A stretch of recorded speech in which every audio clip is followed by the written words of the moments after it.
Hello everyone, how are you all? I hope you all are doing fine. I'm also doing great. आप सभी का मेरे channel में बहुत बहुत स्वागत है English 360 with Moniya. And please मेरे चैनल को सब्सक्राइब करना मत भूलिए और मेरे चैनल को औरों के साथ भी शेयर करना। ओके, सो आज हम क्या करने जा रहे हैं? आज हम करने जा रहे हैं future continuous tense. So let's begin. Future continuous tense होता क्या है? फ्यूचर कॉन्टिन्यूअस टेंस होता है जब हम कोई भी बात फ्यूचर में करने की बात कर रहे होंगे कि ये चीज इस टाइम पे होगी। ओके, कोई भी एक्शन है किसी पर्टिकुलर टाइम में होगा फ्यूचर में। ओके, मैं आपको इसके हर एक सेंटेंस समझाऊंगी और इसका स्ट्रक्चर भी समझाऊंगी और इसके एग्जाम्पल भी समझाऊंगी किस तरह से आप फ्यूचर कॉन्टिन्यूअस टेंस के सेंटेंस को फ्रेम कर सकते हैं और आप इसको रिटन और स्पोकन दोनों ही तरह की इंग्लिश में यूज कर सकते हैं बहुत ही आसानी से। सबसे पहले हम करेंगे फ्यूचर कॉन्टिन्यूअस टेंस का अफर्मेटिव सेंटेंस। अफर्मेटिव का मतलब क्या होता है? पॉजिटिव। ओके, इसका स्ट्रक्चर क्या है, इसका रूल क्या है? इसका रूल ये है, पहले हम सब्जेक्ट यूज करेंगे। सब्जेक्ट आपको पता है, he, she, it, I, we, you, they, ये सब कुछ क्या होता है? ये सब्जेक्ट ही होता है। और यहाँ पे एक अच्छी चीज ये है कि जैसे हम दूसरे टेंसों में प्रेजेंट कॉन्टिन्यूअस टेंस या पास्ट कॉन्टिन्यूअस टेंस, इनमें ही, शी, इट के साथ कुछ और वॉज यूज होता था पास्ट कॉन्टिन्यूअस टेंस में, और जो प्लूरल होते थे इनके साथ वर्ब यूज होता था।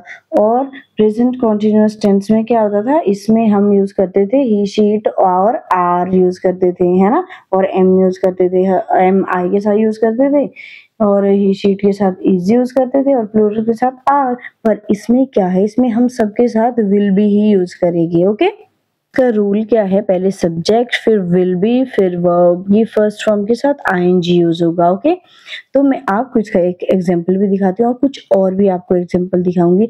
She will be working tomorrow at 10 AM। ये देखो, ये एक्सपेक्टेशन है कि वो कल 10 बजे ये काम कर रही होगी, है ना, एक्सपेक्ट कर रहा है ना, ये फ्यूचर की बात। तो ये स्ट्रक्चर आप, ये फ्रेम सेंटेंस आप इस तरह से करोगे। आपको कुछ और भी सेंटेंस में दिखाती हूँ। अफर्मेटिव सेंटेंस के कुछ और मैं आपको सेंटेंस दिखा रही हूँ। उसमें है there will be people waiting for you at the gate. अब देखो, ये फ्यूचर की बात कर रही है कि गेट पर तुम्हारा इंतजार करते हुए लोग होंगे। एक्सपेक्टेशन है इनको फ्यूचर की, है ना। और दूसरा सेंटेंस है there will be students studying in the library in the evening. ये बोल रही कि जो शाम को लाइब्रेरी में पढ़ते हुए छात्र होंगे। एक्सपेक्टेशन है ना इसमें भी फ्यूचर की। तो आप फ्यूचर की जब भी बात कर रहे होगे कि ऐसा हो रहा होगा, तो आप इस तरह से ही सेंटेंस फ्रेम करोगे। ओके, तो हम इसके बाद क्या करते हैं? इसके बाद हम करते हैं नेगेटिव सेंटेंस। सो चलो आगे बढ़ते हैं। अब हम करते हैं फ्यूचर कॉन्टिन्यूअस टेंस का नेगेटिव सेंटेंस। नेगेटिव सेंटेंस हम कैसे फ्रेम करेंगे? इसमें पहले सब्जेक्ट और फिर विल यूज होगा और विल के बाद नॉट यूज होगा। ओके, फिर बी यूज होगा और फिर वर्ब की फर्स्ट फॉर्म के साथ आईएनजी। ओके, कैसे फ्रेम करेंगे आप हम sentence? They will not be attending the meeting. ठीक है, वो मीटिंग अटेंड नहीं कर रहे होंगे। ये एक्सपेक्टेशन है आपके फ्यूचर को लेके। कुछ और सेंटेंस दिखाती हूँ आपको।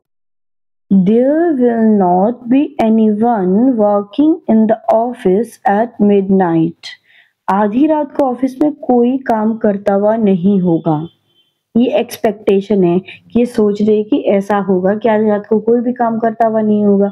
सिचुएशन हमको नहीं पता कि क्या होगी, बट एक्सपेक्टेशन है फ्यूचर को लेके ऐसा हो सकता है। ओके, एंड नेक्स्ट सेंटेंस है there won't be students attending class on Sunday. Won't किसको बोलते हैं? वोंट हम विल नॉट को यूज करते हैं। ओके, सो इसमें क्या एक्सपेक्टेशन है? इसमें एक्सपेक्टेशन है कि रविवार को क्लास में जाते हुए छात्र नहीं होंगे। ओके, ये एक्सपेक्ट करे कि उस दिन छात्र नहीं होंगे। फ्यूचर में ये बात कर रहे हैं कि ऐसा हो सकता है। ओके, तो मुझे लगता है कि आपको अब तक ये सब चीजें समझ में अच्छे से आ गई होगी।